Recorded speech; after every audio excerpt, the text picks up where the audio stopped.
Okey, kita sambung lagi untuk perbezaan di antara DC dengan AC. Okey, generator. So, pertama sekali sebelum kita tengok DC versus AC generator, kita tengok dulu apa persamaan dia. Apa kriteria yang dia kongsi? Pertama, awak kena tahu sama ada dia DC ke, sama ada dia AC ke, both of them, kedua-duanya tetap menggunakan relative motion. Okey, relative motion. Relative motion ni apa? Maksud dia gunakan magnetic field, dan coil untuk menghasilkan electricity. Kedua-duanya, dia AC ke, dia DC ke, dia masih apply relative motion konsep pertama. Ini persamaan dia. Persamaan dia yang kedua, kedua-duanya sama ada DC ataupun AC akan menghasilkan, initially dia akan menghasilkan AC voltage. Okey, hasil dia in the end dia akan menghasilkan AC voltage pada initialnya lah, pada keluaran pertama dia mesti akan hasil AC. Dia DC ke, dia AC ke, dia akan hasilkan AC. Okey, macam mana AC hasil AC tak ada masalah. Macam mana DC nak hasil AC? Ni kita nak tengok. Okey. Jadi kita dah tahu dah. Itu persamaan. Perbezaan dia pula. Main difference, perbezaan paling ketara di antara AC dengan DC adalah kita nak tengok kepada output connection. Okey, connection. Output dia kita tahu. Output dia AC voltage. Yang membezakan dia adalah connection untuk output tu. Macam mana kita buat sambungan kepada output. Okey. Pertama, untuk tengok versus, you tengok dulu dia punya waveform. Waveform DC, kita tahu initial waveform dia macam ni. Ataupun initial waveform dia macam ni. Tapi output dia akan jadi macam ni. Okey, ataupun macam ni. Input, output. Untuk AC, yang tu DC kan. Untuk AC, waveform dia input ke, output ke, dia akan jadi macam ni. Input dan juga output. Clear bahagian waveform. Kita nak tengok sekarang connection. Okey, output connection. Kriteria wajib kepada generator tak kira lah AC ke DC. Yang pertama dia mesti kena ada you punya permanent magnet north and south. Okey, north and south. Kedua dia kena ada armature sebab dia nak build konsep relative motion ni tadi. Magnetic field dan coil. So magnetic field adalah you punya permanent magnet dan coil you adalah you punya armature. Okey, you punya armature. Okey, dia adalah armature dia, di mana armature ni akan berputar. Okey, armature ni akan berputar. Perbezaan di antara DC dan AC adalah kedua-duanya ada brushes. Okey, kedua-duanya ada brushes. Tapi untuk DC kita tak panggil slip ring, kita panggil split ring. Dan untuk AC, kita panggil dia slip ring. Okey, kalau sebut ni macam tergeliat sikit lidah kan? So, kita translate dia. Dengan kata mudah, split ring adalah ring yang terpisah. Split. Okey, terpisah. Manakala slip ring adalah ring yang kita panggil tergelincir. Ataupun tercicir. Macam mana konsep dia? Terpisah dengan tergelincir ni. Okey, so saya nak tunjuk kat awak satu rupa dia. Okey, dengan kata lainnya ataupun dengan lukisan yang lebih jelas. Okey, you tengok ni. Kalau saya lukis kan tak cantik. So awak tengok ni gambar ni. DC generator versus AC generator. Ini adalah split ring, terpisah ataupun kita panggil commutator. Commutate. Okey? Dia terpisah, ring yang terpisah. Ada satu ring tapi dia terpisah. Split ring. Di mana kegunaan split ring ni, commutator ni adalah untuk memastikan bahawa current akan sentiasa mengalir dalam satu arah. Dalam arah yang sama. Dia nak menghasilkan both direction AC yang waveform berturut-turut tadi tu. Dia nak cater bahagian yang tak ada waveform tu. Untuk AC generator, dia panggil slip ring, tergelincir. Maksud dia ring yang pertama dengan ring yang kedua tergelincir. Okay, tertinggal. Sebab tu dia ada dua ring. Kita panggil slip ring. Di mana brushes dia sambung pada ring yang berbeza. Okay, ring yang berbeza. Kalau the generator tadi, DC generator, dia brushes dia sambung pada ring yang sama. Yang lain semua sama. Itu je konsep yang berbeza di antara AC dengan DC. Di mana DC pakai split ring, iaitu commutator. Fungsi commutator ini untuk memastikan direction current berada dalam satu aliran. Sebab dia ada satu je kan, sekali je kan. Dan AC generator dia pakai slip ring, tergelincir, di mana dia ada dua hollow ring dan brushes disambung pada tiap-tiap satu end of ring. Itu beza di antara AC dan DC. So ini sambunglah lukisan ni. Saya tak pandai lukis sambung lukisan ni. So kita tengok dalam nota. Okey, dalam nota menjelaskan, okey, ini saya dah terang kat awak untuk generator. Okey, untuk generator tak kisahlah AC ke DC ke, north and south magnet untuk menghasilkan flux.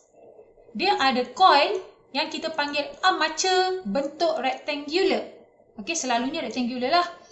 Okey, kedua-dua end of armature ni, armature kan bentuk rectangular. Jadi dia ada end pertama, dia ada end kedua. End tu hujung. Hujung pertama dan hujung kedua. Hujung pertama dan kedua ini attach, lekat, connect kepada satu ring, lubang, gelung yang kita panggil sebagai slip. Slip ni kenapa? Tergelincir. Satu ke atas, satu ke bawah. Tergelincir. Okey, slip ring. Slip ring ni disambung kepada carbon brush. Carbon brushes. Awak tahu tak brushes ni apa? You jangan ingat brushes tu yang berus you duduk sental lantai tu. Bukan Carbon brushes ni rupa dia macam ni. Ni carbon brushes. Ini rupa dia. Nanti you boleh google lah kot. Okey, carbon brushes ini rupa dia. Sebab tu dia petak dalam lukisan, bentuk dia petak. Carbon brushes ni kita letak dekat slip ring tu. Okey, carbon brushes ni letak dekat slip ring. Satu carbon brushes kita sambung kepada load dan satu lagi pun sambung kepada load. Untuk jadikan litar tu lengkap. Untuk jadi close circuit, complete circuit. Okey, brushes. Okey, lepas tu dia kata slip ring ini dibina daripada metal dan insulated from each other. Maksud dia end pertama dengan end kedua yang sambung armature tadi tu tidak bergabung. Insulated. Okey, insulated. Okey, rectangular ni akan pusing, memotong potongan flux, maka akan menghasilkan induced voltage, EMF dan induced current, pergi kepada carbon brushes, masuk kepada you punya load. Okey, operation dia. Alright, so sekarang ni perbezaan di antara AC dan DC, saya dah terang tadi waveform dia macam mana. This is the output waveform. AC ke DC ke input waveform dia, output dia tetap keluar AC. Tetap keluar AC. Okey. Jadinya perbezaan di sini adalah jenis ring yang dia pakai, iaitu split ring, ring yang terpisah, ataupun slip ring, ring yang tergelincir. Okey, kalau untuk DC kita pakai split ring iaitu terpisah ataupun kita panggil sebagai commutator. Dia macam inilah bentuk dia.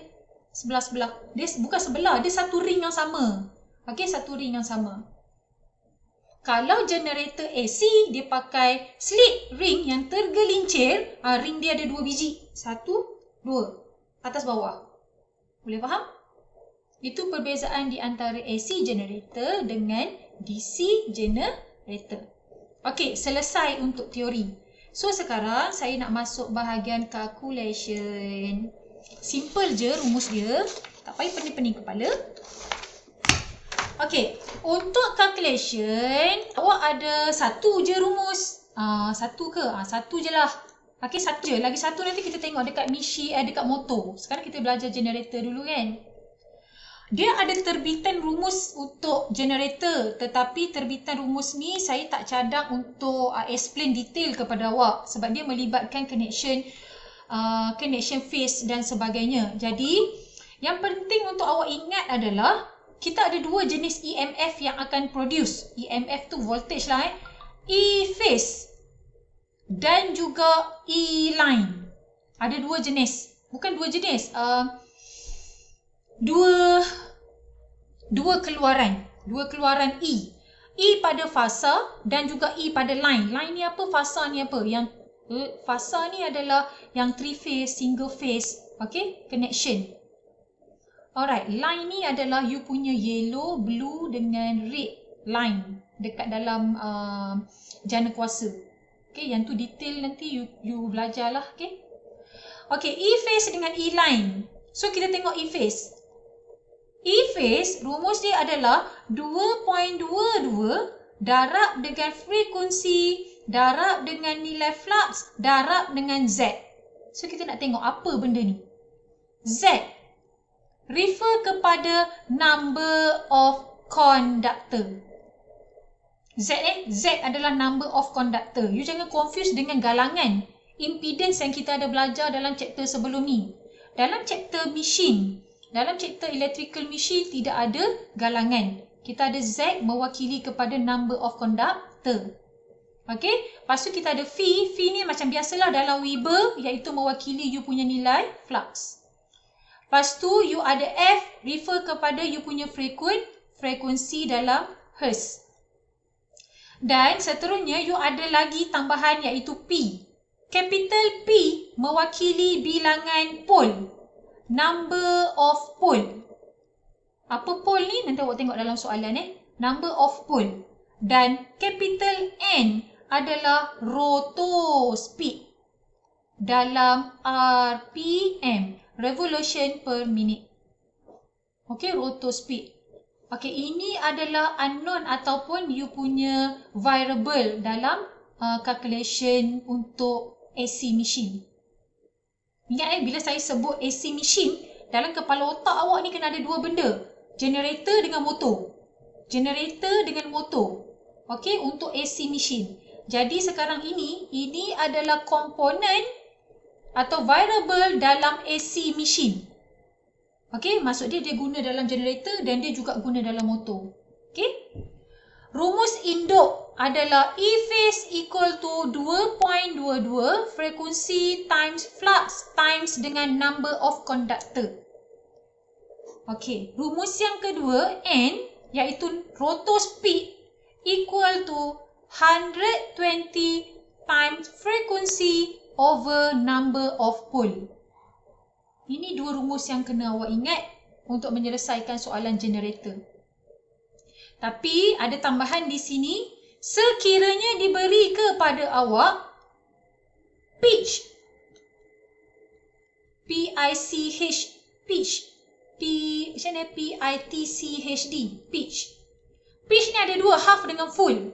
Kalau diberi full pitch, maka pengkalinya adalah 1, diberi half pitch, pengkali dia adalah 0.5.